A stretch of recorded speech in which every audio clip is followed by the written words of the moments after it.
Box ഓഫീസില് മികച്ച വിജയം നേടിയ മമ്മൂട്ടി ചിത്രം കളങ്കാവല് ഒടിടിയിലേക്ക് എത്തുന്നു. മലയാളത്തില് ഈ വർഷം തിയേറ്ററുകളിലെത്തിയ ചിത്രങ്ങളില് ബോക്സ് ഓഫീസ് വിജയവും നിരൂപകശ്രദ്ധയും ഒരുപോലെ നേടിയ ചിത്രമായിരുന്നു കളങ്കാവല്. മമ്മൂട്ടി ഒരിക്കൽ കൂടി ഒരു നവാഗത സംവിധായകനൊപ്പം എത്തിയ ചിത്രത്തില് വിനായകനായിരുന്നു ശരിക്കും നായകന്. മമ്മൂട്ടി പ്രതിനായകനും. ഡിസംബര് 5-നായിരുന്നു ചിത്രത്തിന്റെ തിയേറ്റര് റിലീസ്.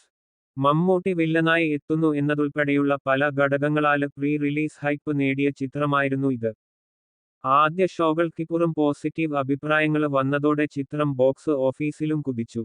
ഇപ്പോഴിതാ ചിത്രം ഒടിടിയിലേക്കും എത്തുകയാണ്.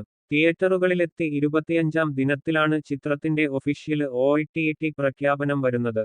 പ്രമുഖ പ്ലാറ്റ്ഫോം ആയ സോണി ലിവിലൂടെയാണ് ചിത്രത്തിന്റെ സ്ട്രീമിംഗ്. ജനുവരി മാസത്തില് എത്തും എന്നതല്ലാതെ തീയതി അറിയിച്ചിട്ടില്ല. അത് വൈകാതെ പ്രഖ്യാപിക്കും. ചിത്രത്തിന്റെ ഇതുവരെയുള്ള ആഗോള കളക്ഷന് നിർമ്മാതാക്കള് ഇന്നലെ പുറത്തുവിട്ടിരുന്നു.